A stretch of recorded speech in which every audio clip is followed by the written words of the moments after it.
Hello students, আজকে আমরা ক্লাসে মূলদ সংখ্যার স্থাপন অর্থাৎ সংখ্যা রেখায় মূলদ সংখ্যার স্থাপনটাকে আমরা শিখে নেব। কিভাবে মূলদ সংখ্যা, বিশেষ করে ভগ্নাংশ এবং অপ্রকৃত ভগ্নাংশকে মিশ্র ভগ্নাংশে পরিণত করে কিভাবে এটাকে সংখ্যা রেখার উপরে স্থাপন করা হয়, সেই বিষয়টা আজকে আমরা শিখে নেব। তো একটা সরলরেখার অঙ্কন করব এবং দুদিকে অ্যারো চিহ্ন দিয়ে দেবো। তারপরে এখানে আমরা মোটামুটি একটা মাঝামাঝি স্থানে আমরা 0 লিখব। প্রয়োজনে আমরা দুদিকে যে কোনো দিকেই আমরা এটা বৃদ্ধি করতে পারবো। তারপরে সম দূরত্বে আমরা বেশ কিছু এরকম দাগ টানবো, ছোট ছোট এরকম।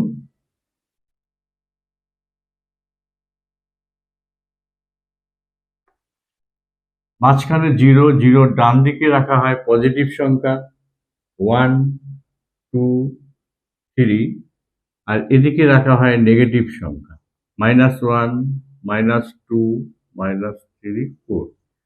এটাকে আমি আরো প্রয়োজনে আমরা বাড়িয়ে নিতে পারবো। এখন এই সংখ্যাটা, এই যে সংখ্যা রেখা অর্থাৎ নাম্বার লাইন, এই নাম্বার লাইনের উপরে আমরা যে কোনো পূর্ণ সংখ্যা, বিশেষ করে ধরুন ন্যাচারাল নাম্বার, আমি যদি 3 নিই, একটা সংখ্যা আমি 3 নিলাম, এই সংখ্যাটাকে আমরা দেখতে পাচ্ছি পজিটিভ সাইডে আছে, অর্থাৎ নেগেটিভ নয়। নেগেটিভ হলে এটা বাঁদিকে আসবে 0, আর যদি পজিটিভ সংখ্যা হয় অর্থাৎ ধনাত্মক সংখ্যা হয়, তাহলে এটা 0 ডান দিকে যাবে। তাহলে এই সংখ্যাটাকে যদি সংখ্যা রেখায় স্থাপন করতে বলা হয়, তাহলে আমরা সবসময় শুরুটা করব 0 থেকে। 0 থেকে আমি একটা কার্ভ ড্র করে আমি এই জায়গাটায় নিয়ে আসলাম। অর্থাৎ এই 0 থেকে এই যে আমি একটা কার্ভ লাইন ড্র করলাম, এটাকেই আমরা বলছি +3, অর্থাৎ 3। এই সংখ্যাটাকে আমরা বসাবো ঠিক এই জায়গায়, এইভাবেও দেখাতে পারো তোমরা, অথবা শুধুমাত্র 3টাকে এখানে ঠিক এর উপরে আমি একটা ডট চিহ্ন দেবো, দিয়ে এটাকে আরেকটু ভালোভাবে একটু বড় একটু সার্কেলে এটাকে ঘিরে দেবো, তাহলে এটা নজরে পড়বে। অর্থাৎ এটাই হলো 3, অর্থাৎ এই ডটটা, এই জায়গাটাকে আমরা 3 নির্দেশ করছি। এভাবে আমরা বসাতে পারি। আমি আরেকটি সংখ্যা নিলাম -2। -2কে যদি আমাদের সংখ্যা রেখা দেখাতে বলা হয়, তাহলে কিন্তু এবার আমরা নেগেটিভ সংখ্যা পেলাম। এই নেগেটিভ সংখ্যার জন্য কিন্তু আমরা এদিকে আর যাবো না, আমরা চলে আসবো বাঁ দিকে। অর্থাৎ এখান থেকে এই যেখানে আমরা চলে আসলাম, অর্থাৎ -2 তে। ঠিক এটাকেও আমরা এইভাবে দেখাতে পারি। এটা যদি মুছে দিই, তাহলে আমরা এই জায়গাটা একটি ডট দেবো, ডট দিয়ে এটাকে একটা সার্কেলে ঘিরে দিলাম, ঘিরে দিয়ে এই জায়গাটাকে আমরা লিখে দেবো -2।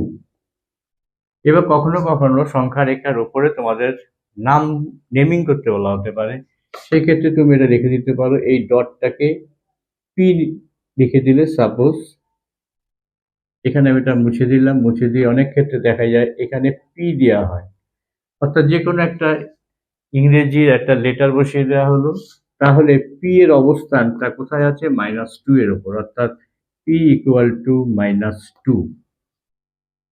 মূলদ সংখ্যা একটা আমি নিয়েছি, এটা ভগ্নাংশ একটা সংখ্যা 1/2, অর্থাৎ এটা একটা প্রকৃত ভগ্নাংশ। তোমরা জানো সংখ্যাটা প্রকৃত ভগ্নাংশ যেহেতু বলা হচ্ছে, অর্থাৎ 1/2 এটা প্রকৃত ভগ্নাংশ দেখেই আমরা বুঝতে পেরেছি, কারণ এটা হরটা লবের থেকে বড়, অর্থাৎ এই সংখ্যাটা 1-এর থেকে ছোট হবে। 1-এর থেকে যদি ছোট হয়, তাহলে এই সংখ্যাটাকে আমরা এভাবে আমরা লিখতে পারি 0 + ½ তাহলে হাফই থাকছে। 0 + ½ এটা লিখলাম এই কারণেই, তাহলে আমরা সংখ্যা রেখায় 0-র অবস্থানটা আমরা কোথায় আমরা দেখতে পাচ্ছি, অর্থাৎ 0 থেকে আমি এটা স্টার্ট করব এবং হাফের অবস্থানটা আমি নির্দেশ করব। যেহেতু এটা 1-এর থেকে ছোট প্রকৃত ভগ্নাংশ, তাহলে এর অবস্থানটা নির্দেশ করছে 0 এবং 1-এর ঠিক মাঝে। তাহলে এই সংখ্যাটা, এই যে মূলদ সংখ্যাটা, এই মূলদ সংখ্যাটা স্থাপন করতে হবে আমাদের অবশ্যই 0 থেকে 1-এর মাঝে, অর্থাৎ এই 1-এর ছোট কিন্তু 0 থেকে বড়। তাহলে ঠিক 0 থেকে পরের যে ঘরটা থাকছে আমার এখানটায়, এটাকে আমি সমান দুভাগে ভাগ করলাম। তাহলে 0 এবং 1 কে সমান দুভাগে ভাগ করে এই যে জায়গাটা পেলাম, অর্থাৎ এটা 0 এবং 1 এর মাঝামাঝি হচ্ছে, এই জায়গাটাকে আমরা লিখব 1/2, অর্থাৎ হাফ। তাহলে এখান থেকে এটুকুকেই আমরা নির্দেশ করছি হাফ হিসাবে, অর্থাৎ 1/2 মূলদ সংখ্যার এখানে আমরা স্থাপন করলাম।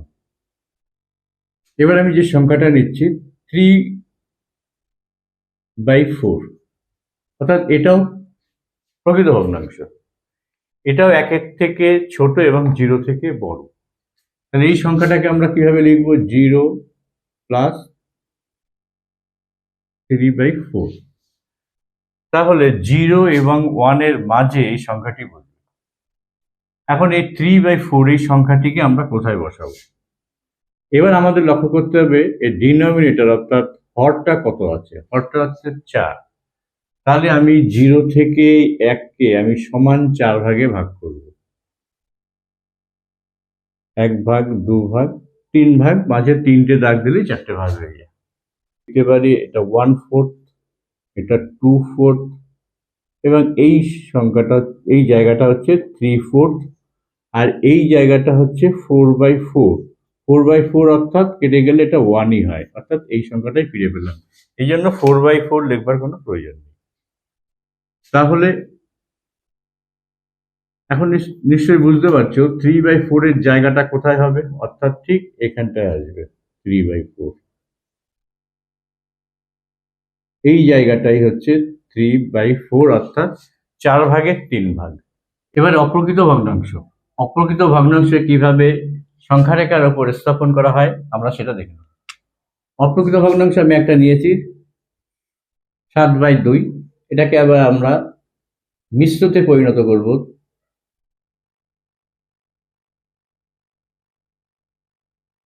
অর্থাৎ মিশ্রতে পরিণত করলে এটা হচ্ছে 3/1/2। তাহলে এই যে সংখ্যাটা আমরা পেলাম 3/1/2, এটাকে আমরা ভাঙলে পাচ্ছি 3 প্লাস হাফ, অর্থাৎ 3 প্লাস 1/2। ঠিক এইখানে যেমন আমরা লিখেছিলাম একটা প্রকৃত ভগ্নাংশের ক্ষেত্রে, প্রকৃত ভগ্নাংশে 0 প্লাস 3/4, অর্থাৎ 0 এবং 1 মাঝে বসেছিল। এখানে আমরা দেখতে পেয়েছি একটা পূর্ণ সংখ্যা পেলাম, যেটা 3 পেলাম। তাহলে আমরা 0 থেকে প্রথমেই একবারে 3-তে চলে আসবো, কারণ 3 প্লাস তারপরে আমরা কোন পরের যে ঘরটা থাকবে 3 প্লাসের পরে যে ঘরটা, তার থেকে আমরা অর্ধেক নেব। তাহলে আমরা কি করব? এই যে সংখ্যাটা 0 থেকে আমরা আবার শুরু করব, 0 থেকে আমরা একেবারে চলে যাব 3-তে। কিন্তু এখানে আমরা থামবো না, আমাদের আরেকটু যেতে হবে, প্লাস হাফ, অর্ধেক একটা জায়গা আছে যেটা 3-এর পরে হবে। তাহলে এই ঘরটাকে আমার আরেকটু বাড়িয়ে দিতে হবে, বাড়িয়ে দিয়ে, অর্থাৎ 3-এর পরের ঘরটা হবে 4। তারপরে আমি একটু অ্যারো দিয়ে রেখে দিলাম। তাহলে 3 পর্যন্ত আসার পরে পরে যে ঘরটা আছে 3-এর পরে যে 4, এই ঘরটাকে আমি সমান দুভাগে ভাগ করব। তাহলে আমরা মিশ্র ভগ্নাংশে যেটা পেলাম সেটাকে আমরা একটা পূর্ণ সংখ্যায় পেলাম এবং একটা প্রকৃত ভগ্নাংশে পেলাম। পূর্ণ সংখ্যা এবং প্রকৃত ভগ্নাংশ মিলে তৈরি হলো মিশ্র ভগ্নাংশ। এই মিশ্র ভগ্নাংশকে আমরা গুণ করে পাই 7/2, যেটা হচ্ছে আমরা বলি অপ্রকৃত ভগ্নাংশ। তাহলে অপ্রকৃত ভগ্নাংশকে মিশ্র ভগ্নাংশে পরিণত করব। মিশ্র ভগ্নাংশ থেকে এটাকে আমরা যে পূর্ণ সংখ্যাটা পাচ্ছি প্রথমে, সেটাকে আমরা প্লাস দিয়ে আলাদা করে দেবো, দিলে আমাদের বুঝতে সুবিধা হবে। তাহলে 3-এ এসে আমি এখানে আপাতত দাঁড়িয়ে থাকলাম। এবার এই ঘরটাকে 3-এর ঠিক পরে যে ঘরটা 4-এর ঘর, এটাকে আমি সমান 2 ভাগ করব। যেহেতু এর হর, অর্থাৎ প্রকৃত ভগ্নাংশের হরটা আছে 2, তাই পরের ঘরটাকে সমান 2 ভাগ করে তার থেকে আমি 1 ভাগ নেব, অর্থাৎ এটাই হচ্ছে এই যে ঘরটা, এই ঘরটাকে আমরা লিখব 3/1/2। এটাই হচ্ছে 3.5, 3, 3.5, 4, এইভাবে হলো। তাহলে আমি এই দাগটাকে একটু কি করব, আমি ঠিক এই পর্যন্ত টেনে নিয়ে আসবো। এই জায়গাটা, অর্থাৎ এই যে জায়গাটা, এই জায়গাটায় নির্দেশ করছে এটাই হলো 3.1/2 অথবা 7/2 সংখ্যা।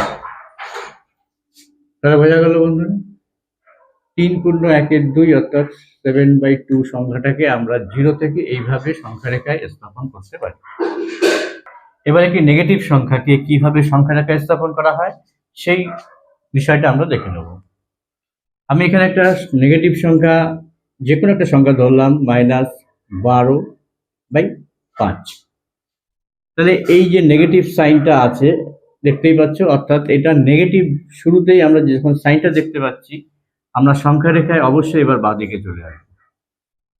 বাঁদিকে আসবার পরে আমরা ঠিক এইভাবে যে ঘরগুলো আমরা এখানে বসিয়েছিলাম ঠিক সেইভাবে, তার আগে আমি এখানে একটা অপ্রকৃত ভগ্নাংশ নিয়েছি, বললে হয় 2.2/5। তাহলে এই সংখ্যাটাকে এবার আমরা সংখ্যা রেখায় স্থাপন করব। এটা নেগেটিভ সংখ্যা ছিল, অপ্রকৃত ভগ্নাংশ, আমি এটাকে করলাম মিশ্র ভগ্নাংশ।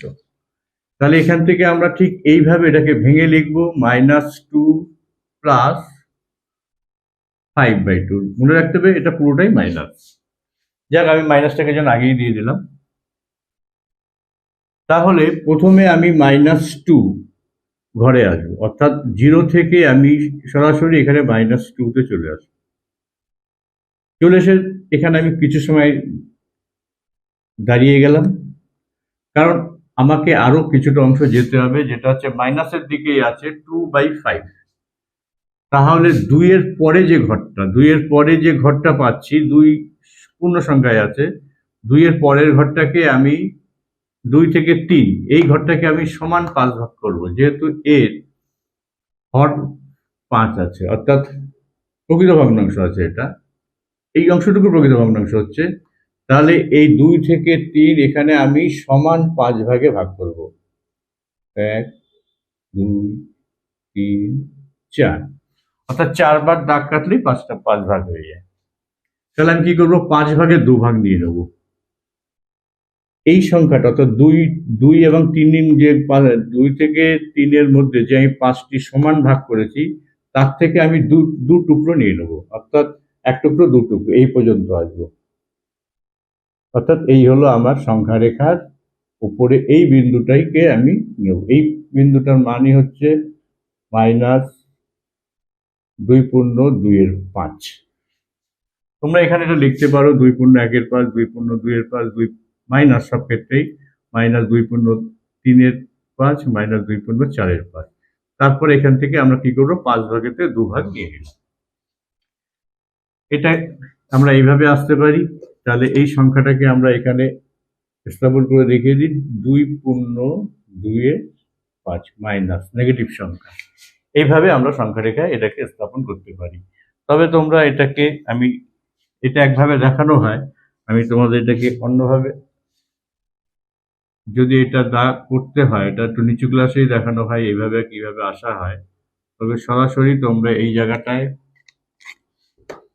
একটা ডট দেবে, ডট দিয়ে বড় একটা সার্কেল এখানে ঘিরে দেবে, ঘিরে দিয়ে তোমরা এখানে লিখে দিতে পারো -2.2/5, অথবা এখানে কোনো নাম তোমরা পুট করতে পারো যদি বলে দেওয়া হয়।